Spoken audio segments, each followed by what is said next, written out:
সব নবীকে আল্লাহ একটা করে দোয়া দিয়েছেন, নবী দোয়া করলেই কবুল। সব নবীরা ওই দোয়া করে ফেলেছে দুনিয়াতে।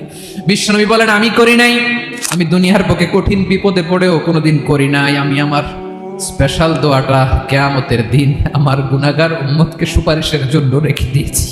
আজকে আমি তোমার দরবারে দাঁড়িয়ে কিয়ামতের দিন ওই দোয়াটা করছি, আল্লাহ আমার যে উম্মতের হৃদয়ে যাররা পরিমাণ ঈমান আছে, আমার একটা উম্মতকেও তুমি জাহান্নামে ঢুকাতে পারবা না। বিশ্বনবী একবার ছাগলের রান খাচ্ছিলেন, খেতে খেতে বিশ্বনবী বলেন আনা সাইয়্যিদুন নাসি ইয়াউমাল কিয়ামাহ, আমি কিয়ামতের দিন সর্বশ্রেষ্ঠ হব, মানুষের মধ্যে সর্বশ্রেষ্ঠ সেরা আমি বিশ্বনবী। আলহামদুলিল্লাহ পড়েন। বিশ্বনবী বলেন সেদিনটা বড্ড ভয়ঙ্কর, সেদিন কেউ কারো কোনো উপকারে আসবে না, বন্ধু বন্ধুর কাজে আসবে না, স্ত্রী স্বামীর উপকারে আসবে না, স্বামী স্ত্রীর উপকারে আসবে না, পীর সাহেব মুরিদরে বাঁচাতে পারবে না, মুরিদ পীর সাহেবরে বাঁচাতে পারবে না, নেতা কর্মীর পরিচয় দিবে না, কর্মী নেতার পরিচয় দিবে না, ভাই বোনকে চিনবে না, বোন ভাইকে চিনবে না, বাবা তার সন্তানকে চিনবে না, মেয়েকে দেখে মা দৌড়ে দৌড়ে পালাবে। বড্ড ভয়ঙ্কর দিন। বিশ্বনবী বলবেন জমিনটা এখনকার মতো থাকবে না, পুরো জমিনটা সমান হয়ে যাবে, ফ্ল্যাট। এখন তো গোল, তখন ফ্ল্যাট। সবাই এক জমিনের উপরে দাঁড়াবে, সূর্যটা মাথার কাছে চলে আসবে, সূর্যের গরমে মানুষের মাথার মগজ গলে গলে কানের ছিদ্র নাকের ছিদ্র দিয়ে বেয়ে বেয়ে পড়বে। সবাই হয়রান পেরেশান ক্লান্ত শ্রান্ত। মানুষগুলো বলবে বাঁচার কোনো উপায় নাই।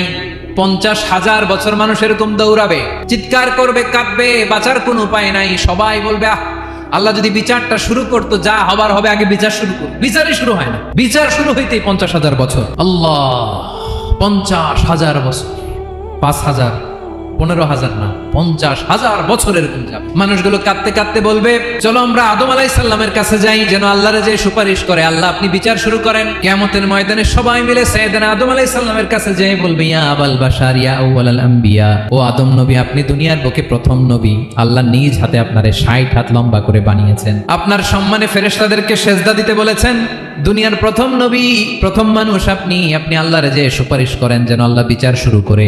আদম আলাইহিস সালাম বলবেন আমি পারবো না, কারণ আল্লাহ আমাকে একটা নিষিদ্ধ গাছের কাছে যেতে নিষেধ করেছিল, আমি ভুল করে এই গাছের ফল খেয়েছি।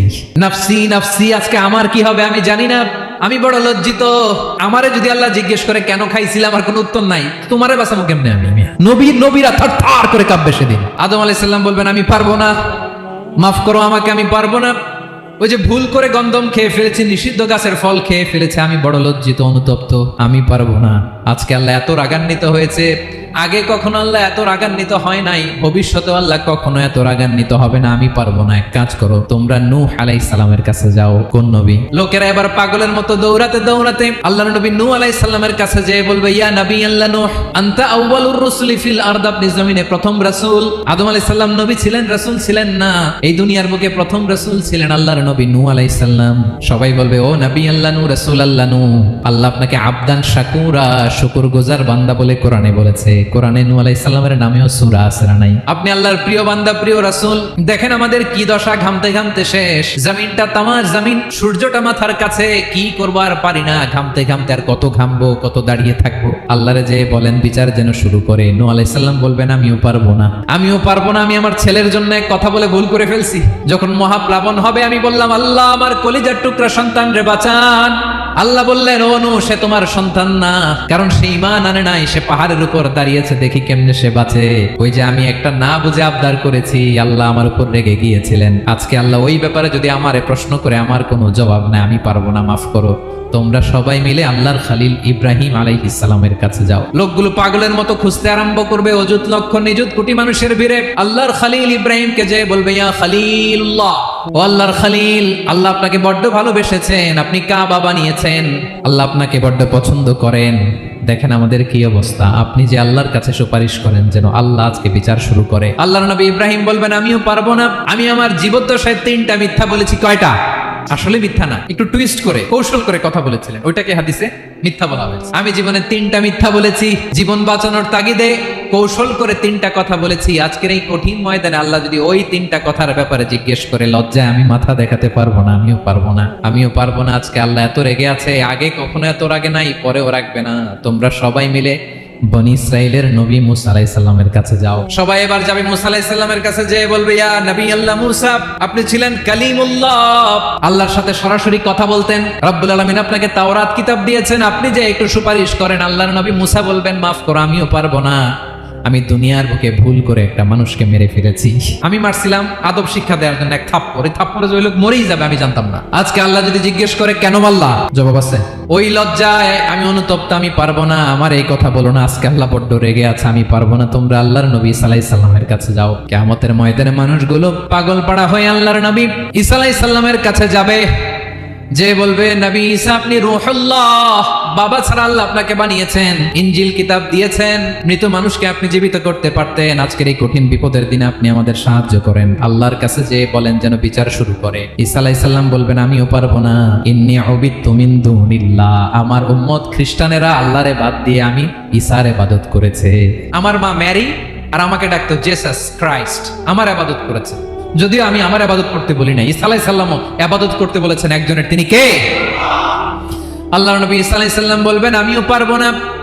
আজকে আল্লাহ অনেক রেগে আছে, আমি পারবো না। তবে একটা পরামর্শ দিতে পারি, একটা সাজেশন দিতে পারি। আজকের দিনে এই কঠিন মুসিবতের কালে, এই কঠিন সময়ে কেউ আল্লাহর দরবারে দাঁড়িয়ে একটা টু শব্দ করার ক্ষমতা কারো নাই, একমাত্র আখিরি জামানার পয়গম্বর বিশ্বনবী মুহাম্মদুর রাসূলুল্লাহ ছাড়া। মানুষগুলো এবার আগুনের মধ্যে পানি দিলে যেমনি আগুন নিভে যায়, দাউ দাউ করা হৃদয়ে জ্বলন্ত আগুন তাদের ঠান্ডা হবে। কিয়ামতের ময়দানে ওই বিভীষিকাময় সময়ে মুসিবতের কালে মানুষগুলো পাগল হয়ে বিশ্বনবীকে খুঁজতে আরম্ভ করবে।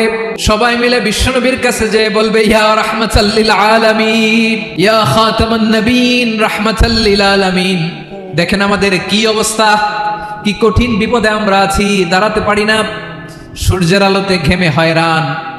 আজকে কেউ সুপারিশ করতে পারবে না। সব নবীরা অপারগতা স্বীকার করেছে, তারা বলেছে আপনি ছাড়া কেউ নাকি আল্লাহর সামনে দাঁড়াতে পারবেন না, আপনি একটু সুপারিশ করেন। বিশ্বনবী বলবেন আসো আসো, আজকের দিনে আমি ছাড়া আল্লাহর সামনে কেউ দাঁড়াতে পারবে না। বিশ্বনবী মাকামে মাহমুদে যে আল্লাহু আকবার বলে সিজদায় লুটিয়ে পড়বেন। আল্লাহ রাব্বুল আলামিন বিশ্বনবীকে এমন কিছু চমৎকার শব্দ শিখাবেন, ওই শব্দগুলো দিয়ে আল্লাহর প্রশংসা করে বিশ্বনবী কাঁদতে আরম্ভ করবেন। বিশ্বনবী এমন ভাবে অজর দ্বারায় সিজদায় লুটিয়ে পড়ে কাঁদবেন, রব্বুল আলামিনের রহমতের দরিয়ায় জোশ লেগে যাবে। রব্বুল আলামিন এই দৃশ্য থেকে সহ্য করতে পারবেন না। রব্বুল আলামিন বলবেন ইয়া মুহাম্মদ ইরফা রাসাক, ও নবী আপনি মাথা তোলেন, মাথা তোলেন, আপনার কান্না আমি সহ্য করতে পারি না। নবী আপনি মাথা তোলেন, সাল তুতা, আজকে আপনি যা চাবেন তাই দেব। নবী আপনি সিজদা থেকে মাথা তুলেন, সাল তুতা। বিশ্বনবী এবার মাথা তুলবেন। যে বিভীষিকাময় সময়ে প্রত্যেক নবী বলেছেন আমি পারবো না, প্রত্যেক নবী বলেছেন নাফসি নাফসি, আমার কি হবে আমি জানি না, আল্লাহ আমারে বাঁচাও। প্রতিটি নবী বলবেন নাফসি নাফসি, আল্লাহ তুমি আমারে বাঁচাও, আমারে বাঁচাও। বিশ্বনবী মাথা তুলবেন, তুলে বলবেন রব্বি হাবলি উম্মতি, আল্লাহ তুমি আমার গুনাহগার উম্মতকে বাঁচাও। এই দুনিয়ার বুকে রব্বুল আলামিন সব নবীকে একটা করে দাওয়া মুস্তাজাবা দিয়েছেন, মানে যে দোয়া করলে কবুল হয়ে যায় সাথে সাথেই। দাও বিহা, দুনিয়ার সব নবীরা ওই দোয়াটা দুনিয়ায় করে ফেলেছে। সব নবীকে আল্লাহ একটা করে দোয়া দিয়েছেন, নবী দোয়া করলেই কবুল। সব নবীরা ওই দোয়া করে ফেলেছে দুনিয়াতে। বিশ্বনবী বলেন আমি করি নাই। ওয়া ইন্নী আখতাবিউ দাওয়াতি শাফাআতান লি উম্মতি ইয়াউমাল কিয়ামাহ, আমার ওই স্পেশাল দোয়াটা আমি দুনিয়ার বুকে কঠিন বিপদে পড়েও কোনোদিন করি নাই। আমি আমার স্পেশাল দোয়াটা কিয়ামতের দিন আমার গুনাহগার উম্মতকে সুপারিশের জন্য রেখে দিয়েছি। আল্লাহ বলবেন নবী ইরফা রাসাক, মাথা তোলেন, আর কাটবেন না। বিশ্বনবী মাথা তুলবেন, আল্লাহ বলবেন সাল তুতা, আপনি যা চাবেন তাই দেব। ওয়াশফা তুশাফা, সুপারিশ করেন, সুপারিশ কবুল করব। বিশ্বনবী বলবেন আল্লাহ ওই স্পেশাল দোয়াটা দুনিয়াতে করি নাই, আজকে আমি তোমার দরবারে দাঁড়িয়ে কিয়ামতের দিন ওই দোয়াটা করছি। আল্লাহ আমার যে উম্মতের হৃদয়ে যাররা পরিমাণ ঈমান আছে, আমার একটা উম্মতকেও তুমি জাহান্নামে ঢুকাতে পারবা না। বিশ্বনবী পাগলের মতো একবার হাউজে কাউসারে যাবেন, একবার সিরাতে যাবেন, একবার পুলসিরাতের দিকে, একবার হাউজে কাউসারের দিকে পাগলের মতো দৌড়াতে থাকবেন, তার কোনো গুনাহগার উম্মত যাতে জাহান্নামে ঢুকে না যায়। সেদিন কেউ সুপারিশ করতে পারবে না বিশ্বনবী ছাড়া। এজন্য 5 নম্বর আল্লাহ বললেন মান যাল্লাযী ইয়াশফাউ ইনদাহু ইল্লা বিইযনিহি, কার সাহস আছে, কার এত বড় বুকের পাটা কিয়ামতের কঠিন দিন আল্লাহর সামনে দাঁড়িয়ে সুপারিশ করবে? কারো ক্ষমতা নেই, কারো ক্ষমতা নাই। বিশ্বনবী সেদিন সিজদায় পড়ে উম্মতের জন্য কাঁদবেন, সবাই কাঁদবে নাফসি নাফসি, আল্লাহ আমারে বাঁচাও, আল্লাহ আমারে বাঁচাও। বিশ্বনবী বলবেন উম্মতি উম্মতি। বিশ্বনবী আমার জন্য কাঁদবেন, আপনার জন্য কাঁদবেন, আমাদের জন্য সেদিন কেঁদে কেঁদে জাহান্নামের দরজায় দাঁড়িয়ে আমাদেরকে টেনে টেনে জান্নাতে ঢুকাবেন। এজন্য এই বিশ্বনবীর ভালোবাসা যেন আমাদের হৃদয়ে ভরপুর থাকে। আমার ভাইয়েরা, প্রতি শুক্রবার বিশ্বনবীর উপরে বেশি বেশি যেন আমরা দুরূদ পড়ি। আমরা যখন বিশ্বনবীর সালাম দেই, দুরূদ পড়ি, একদল স্পেশাল ফেরেশতা আছে যারা বিশ্বনবীর দুরূদটা নিয়ে সরাসরি বিশ্বনবীর রওজায় যায়, যে বলে অমুকের বেটা অমুক আপনারে সালাম দিয়েছে। বিশ্বনবী নিজ কবরের থেকে নিজেই সালামের উত্তর দেয়। বিশ্বনবীর ভালোবাসা যেন আমাদের হৃদয়ে থাকে, বিশ্বনবীর সুন্নাহ দিয়ে যেন আমাদের জীবনটাকে সাজাই। পারা যাবে ইনশাআল্লাহ? বিশ্বনবীর ভালোবাসা ছাড়া কেউ জান্নাতে ঢুকতে পারবে? বিশ্বনবীর পক্ষে আমরা বলবো, বিশ্বনবীর পক্ষে আমরা লিখবো, বিশ্বনবীর জন্য আমরা আমাদের কলিজার রক্ত বিলিয়ে দিব, ঠিক কিনা বলেন? সেদিন বিশ্বনবী ছাড়া কেউ সুপারিশ করতে পারবে না।